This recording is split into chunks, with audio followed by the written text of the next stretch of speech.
Hello dear students. आज हम भारत माता पाठ का वाचन करेंगे और इसके लेखक हैं पंडित जवाहरलाल नेहरू। तो इस पाठ में स्टूडेंट्स हिंदुस्तान की कहानी का 5वां अध्याय है और यहाँ पर अंग्रेजी से भाषांतरण हरिभाऊ उपाध्याय ने किया है। इसमें पंडित नेहरू ने बताया है कि किस तरह देश के कोने कोने में आयोजित जलसों में जाकर वे आम लोगों को बताते थे कि अनेक हिस्सों में बटा होने के बाद भी हिंदुस्तान एक है। इस अपार फैलाव के बीच एकता के क्या आधार हैं और क्यों भारत एक देश है जिसके सभी हिस्सों की स्थिति, उसके हिस्सों की नियति एक ही तरीके से बनती और बिगड़ती है। यही पूरे पाठ की विषय वस्तु है। इसी क्रम में पंडित नेहरू ने भारत माता शब्द पर भी विचार किया है और उनका निष्कर्ष है कि भारत माता की जय का मतलब यहाँ के करोड़ों करोड़ों लोगों की जय। कहने की ज़रूरत नहीं कि अपने छोटे आकार के बावजूद इस लेख का कथ्य अत्यंत विराट और प्रस्तुतिकरण पैना है। स्टूडेंट्स, आफ्टर देन हम इस पाठ के सारांश को देखते हैं। पंडित नेहरू ने भारत माता नामक पाठ में भारत की धरती, संस्कृति और यहाँ के लोगों को भारत माता की संज्ञा दी है। पाठ का सारांश इस प्रकार है। इसमें मुख्यतः 4 अंश है।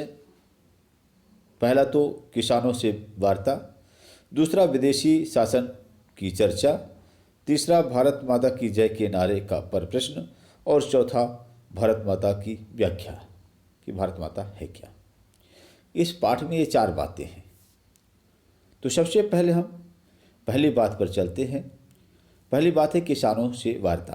स्टूडेंट्स, जवाहरलाल नेहरू जब भी एक जलसे से दूसरे जलसे में जाते थे, एक सभा से दूसरी सभा में जाते थे, तो जो श्रोता थे, ऑडियंस थे, वो क्या करते थे? भारत माता की जयकार लगाया करते थे। तो नेहरू जी ने उनसे चर्चा किया करते थे, भाई आखिरकार विशेष रूप से जो किसान थे अपने देश और आज़ादी की चर्चा अवश्य किया करते थे उनसे।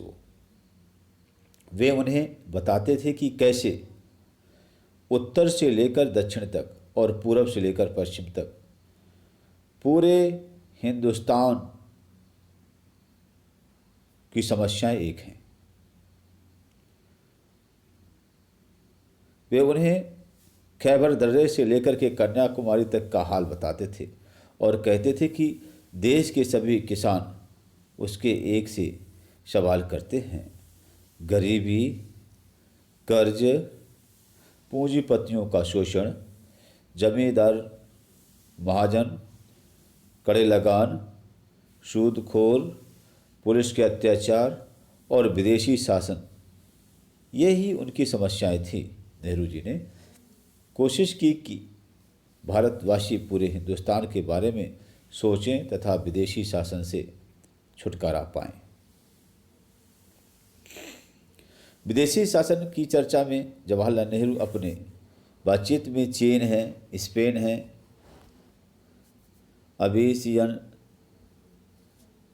अबोसिनिया, यूरोप, मिस्र और पश्चिमी एशिया में होने वाले संघर्षों का भी वर्णन किया करते थे, चर्चाएं किया करते थे।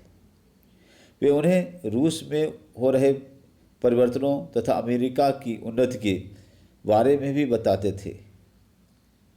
किसानों को विदेशों के बारे में समझाना जो तो आसान नहीं था, परंतु यह काम कठिन भी नहीं लगा। कारण कि यह था कि किसानों ने पुराने महाकाव्यों तथा पुराणों की कथा और कहानियाँ पढ़ रखी थी। कुछ लोगों ने तीर्थ यात्राएं भी की थीं। इस बहाने वे देश के एक जो चारों धामों की जो यात्रा शुरू की थी उनमें, ठीक है, उन लोगों को भी सब पता था। कुछ सिपाही थे जो बड़ी बड़ी लड़ाइयों में हिस्सा लिया करते थे, और तथा 1930 में आई आर्थिक मंदी उसमें के बारे में के कारण जो तो दूसरे देशों में जाते थे, ठीक है। तो आर्थिक मंदी मतलब पैसे की कमी, इसमें कहते हैं इकोनॉमिक डिग्रेशन। तो देखिए, भारत माता की जय के बारे में जो प्रश्न हैं,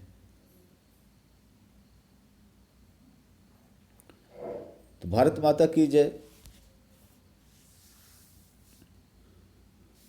इसमें कभी कभी नेहरू जब सभाओं में बैठते थे उस समय स्वागत के लिए उनकी भारत माता की जय, भारत माता की जय के नारे लगाया करते थे। तब वे किसानों से भारत माता के बारे में पूछते थे, तो ज़्यादातर सभी जो लोग थे वो यही नहीं जानते थे, उन्हें सही जानकारी नहीं थी। एक हट्टे कट्टे जाट किसान से ने उन्हें बताया कि भारत माता का अर्थ होता है भारत की धरती।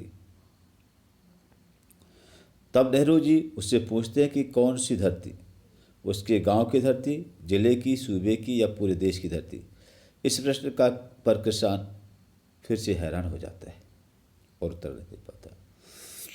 तब गांधी जी बताते हैं कि तब नेहरू जी बताते हैं कि हिंदुस्तान वह सब तो है ही जो सभी लोग सोचते हैं, उससे भी कहीं ज़्यादा और हिंदुस्तान है।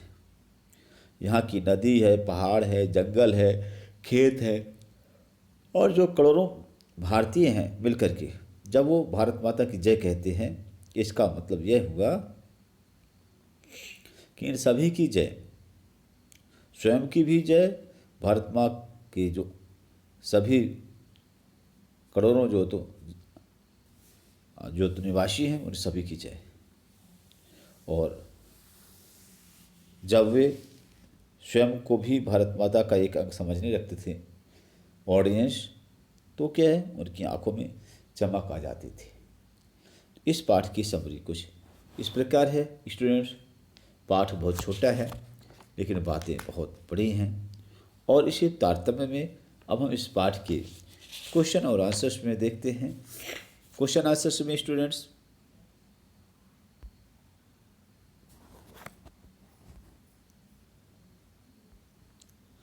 देखिए,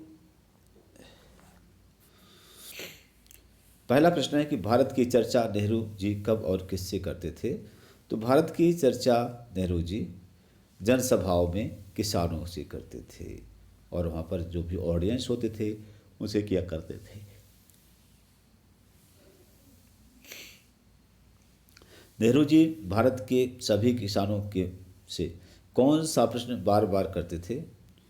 तो नेहरू जी भारत के सभी किसानों से प्रश्न किया करते थे कि भारत माता की जय नारे का क्या अर्थ है, भारत माता कौन है, वह धरती कौन सी है जिससे वे भारत माता कहते हैं, वह गांव की है कि जिले की है कि सूबे की है कि पूरे हिंदुस्तान की है।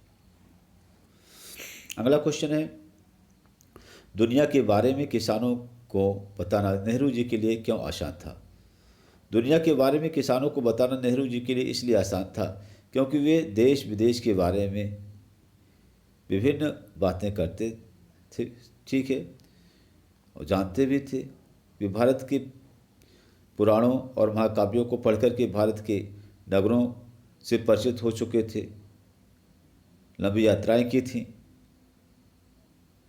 और देश के बारे में उसके कोने कोने से परिचित थे।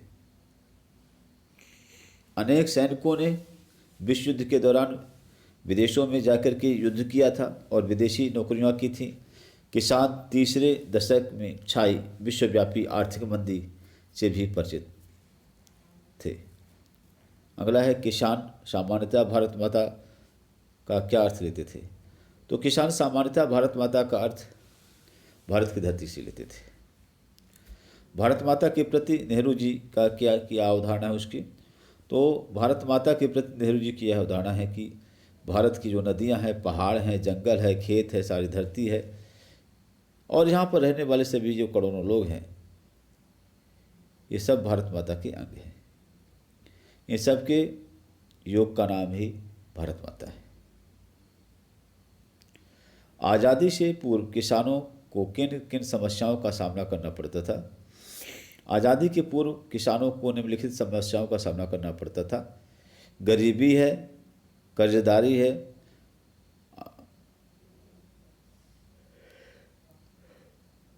जमींदार और महाजनों के जाल में तड़पना, खेतों के बदले लगान की कठोरता से खेती के बदले लगान की कठोरता से वसूली होना, अधिक ब्याज लेना और पुलिस के अत्याचार सहन करना और विदेशी शासन के अत्याचारों को सहन करना पड़ता था।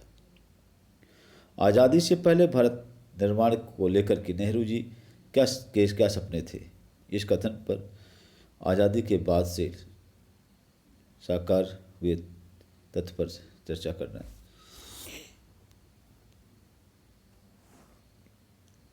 देखिए, आज़ादी से पहले भारत के निर्माण के लिए नेहरू जी कहते थे कि कोई किसान गरीब ना होगा, किसी पर कर्ज ना होगा, सभी के कर्ज माफ़ कर दिए जाएंगे, उन्हें पूंजीपतियों महाजनों से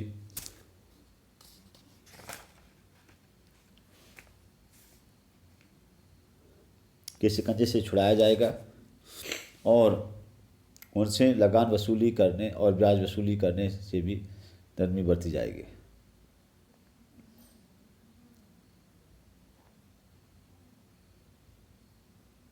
फिर बात यह है कि क्या सपने सच हुए। तो ये सब सपने अब भी सपने हैं, है ना। और हाँ, लगान वसूली करने और सूद कम करने के संबंध में सुधार अवश्य हुआ है। अब बैंक जो है तो किसानों को आसान शर्तों पर ऋण देते हैं। ओके स्टूडेंट्स, भारत के विकास को लेकर के आप क्या सपने देखते हैं। तो भारत के विकास को ध्यान में रखकर के हम लिखित सपने देखते हैं। पहले क्या, हम भारतवासी हर भारतवासी को रोटी, कपड़ा, मकान और शिक्षा सरकार की ओर से मिलेगी। हर भारतवासी को रोजगार का साधन प्रदान किया जाएगा और देश के लिए अन्न उपजाने वाले किसानों का सम्मान होगा। ठीक है, भारत फिर से सुखी, समृद्ध और उन्नत बने। आपकी दृष्टि से भारत माता और हिंदुस्तान की क्या संकल्पना है। तो देखिए, मेरी दृष्टि से भारत माता और हिंदुस्तान क्या है। भारत की हरी हरी धरती, इसके ऊंचे पर्वत, घने जंगल, नदियाँ, खेत, यहाँ की संस्कृति, यहाँ की परंपराएं, यहाँ के महापुरुष, यहाँ का साहित्य, सब मिलाकर के भारत माता की रचना करते हैं। यही सच्चे अर्थों में हिंदुस्तान है, जहाँ अपने खेती, अपनी धरती, सब क्या है, सबको अपना समझा जाए। जहाँ अपनी धरती को साफ कि स्वस्थ परंपराएं फलती फूलती रहें, वही पूरा हिंदुस्तान है। कोई खेत खलिहान गांव की धरती हिंदुस्तान नहीं। वर्तमान समय में किसानों की स्थिति किस सीमा तक बदली है।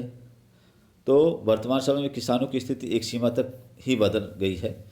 उन्हें आसान शर्तों पर ऋण दिया जा रहा है, लगान वसूलने में भी नरमी बरती जा रही है, सूखा या बाढ़ के समय पर लगान कम कर दिया जाता है, कभी कभी तो कर्ज भी माफ़ कर दिया जाता है, परंतु ये सुविधाएं इतनी कम हैं कि अभी भी अधिकांश किसान कठिनाई से पेट भर पाते हैं। आफ्टर स्टूडेंट्स, भारत के पूर्व अनेक नारे प्रचलित थे। किन्हीं 10 नारों का, इसमें से देखिए कई नारे हैं। भारत माता की जय, इंकलाब जिंदाबाद, जय हिंद, तुम मुझे खून दो मैं तुम्हें आज़ादी दूंगा, करो या मरो, स्वतंत्रता हमारे जन्मसिद्ध अधिकार है, हिंदी, हिंदू, हिंदुस्तान, हिंदू, मुस्लिम, सिख, ईसाई, नहीं रखनी सरकार भाइयों नहीं रखनी, और साइमन कमीशन वापस जाओ, साइमन कमीशन का विरोध जो है, ऐसे कई नारे थे। ओके स्टूडेंट्स, तो इस तरीके से ये पूरा पूरा चैप्टर पूरा होता है। और आप लोगों ने देखा कि नेहरू जी की दृष्टि व्यापक दृष्टि है, वहाँ पर क्या है, विश्व दृष्टि है, केवल भारत तक ही सीमित नहीं है। ठीक है, उनका सरोकार पूरे विश्व से था।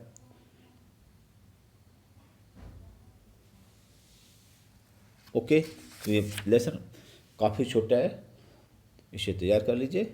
Okay, thanks.